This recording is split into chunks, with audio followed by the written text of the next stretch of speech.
this second example, we're gonna see a more driven guitar sound, basically a classic rock sound with tube amp, overdriven.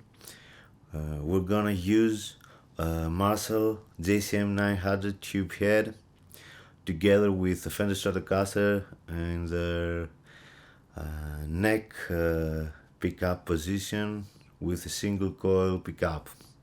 Our goal is to achieve a natural sounding guitar sound, creating a nice balance between the direct sound from the amp and the sound of the room. We're gonna use a combination of close miking and a distant stereo mic setup. As a close mic, we are going to use the Sennheiser MD441, looking straight at the center of one of the speakers with its mid-range boost switch on. And combined with that, we're gonna use a pair of ribbon mics, the Roger 101s, in a Bloom Lane setup. What we want is to have a quiet, edgy, and cutting through direct sound from the 441, but combined with the sound of the room, which will come from the Bloom Lane pair. Regarding signal chain, we're going to use the TG500 from JLM Audio as the preamp for the dynamic mic, the 441. The TG500 has a very crunchy mid-range sound, and we're going to use a pair of JLM Audio again preamps, the dual 99 volts as the amplification for the ribbons. The dual 99 volts have a variable impedance feature, so we're gonna use the highest value in order to get the smoothest possible response from the ribbons. As we did in our previous example, we're gonna duplicate the signal through the console's patch bay in order to record both direct outputs from the preamps and the processing we're going to do after the amplification stage. Regarding signal processing, we're gonna use the onboard EQ from the console for the MD441 dynamic mic in order to boost a little its upper mid-range region and make it more punchy, combined with slight compression from distressor. We're also gonna use an outboard EQ for the Bloom Lane pair. This time the TL Audio EQ2 to add just a slight boost on the 1K region, but at the same time add a bit of harmonic content by overdriving the tube stage, the tube makeup stage from the EQ. We're also going to compress the Bloom Lane pair to bring forward the ambience of the room and attenuate the initial transients and peaks of the guitar sound. We're going to use a fast and transparent VCA compressor, the 9098, and finally we're gonna bus all these three elements together in a stereo pair with a 441 in the middle and the Bloom Lane pair hard pan left and right, and route it through a Manley Mu compressor in order to glue all the elements together in a unique sound and add a bit of this creamy sound from the tubes and the transformers from the specific compressor. So let's start by listening to the direct output recording of the preamps.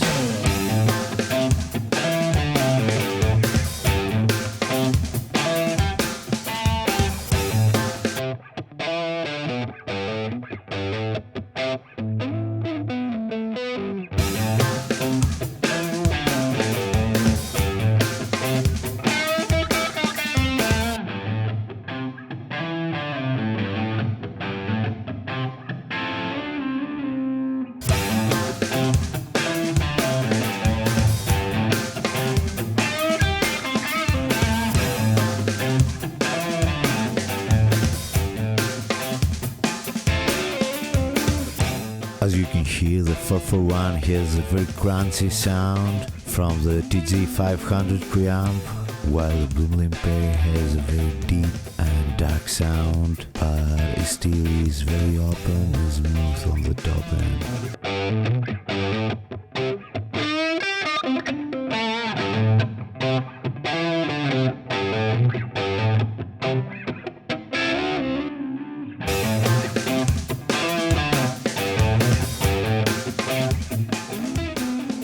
Now let's start with a key on the 441.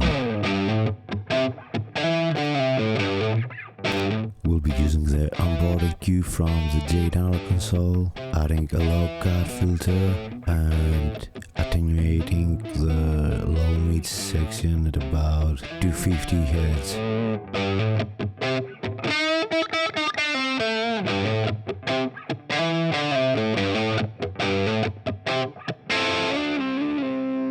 We also remove gently the resonance on the 2 to 3K region with a narrow bell EQ and boosting the upper mid at about 1.8K.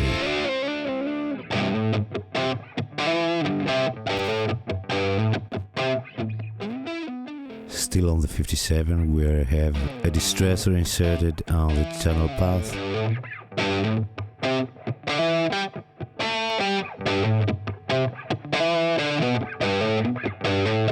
We use a 6:1 ratio, but with a quite slow attack time and a fast release setting.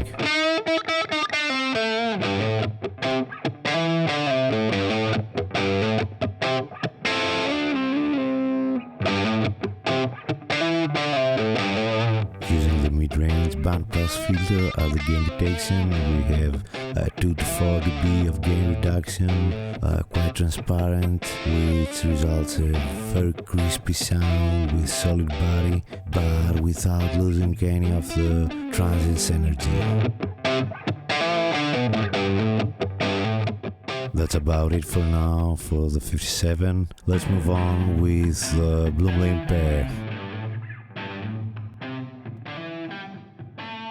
We run both ribbons through a DL Audio Valve EQ in stereo mode, boosting the 1 to 2K region in order to get a more punchy sound at the upper mid-range and add a little presence. However, our main goal is to saturate the signal through the valve stages of the EQ, adding a lot of harmonic distortion and a soft clipping effect.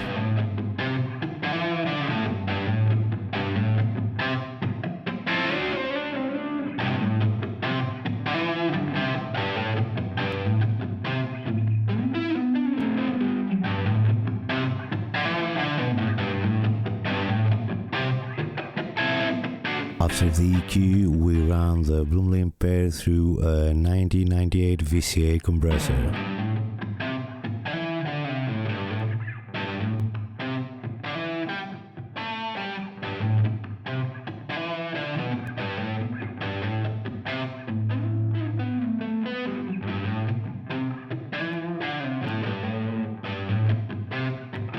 We use the two channels of the compressor individually and not linked, utilizing its auto-release function in order to get more ambience from the mics and attenuate the initial peaks and transits.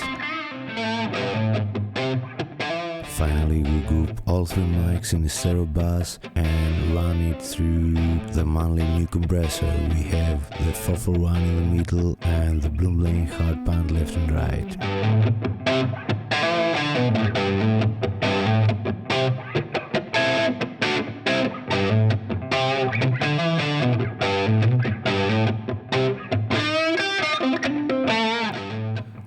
Set on stereo linked mode, it has a slow attack and fast release setting, and it really glues all the elements together, creating a perfect balance between the dry signal and the room ambience. So finally, let's hear a comparison between the direct tracks and the processed ones.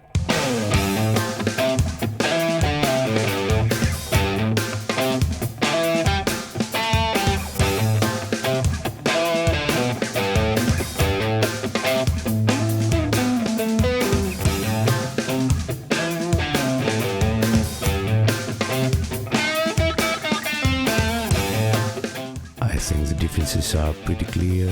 The direct recorder signal is pretty cool, but it sounds very thin and small compared to the processed one.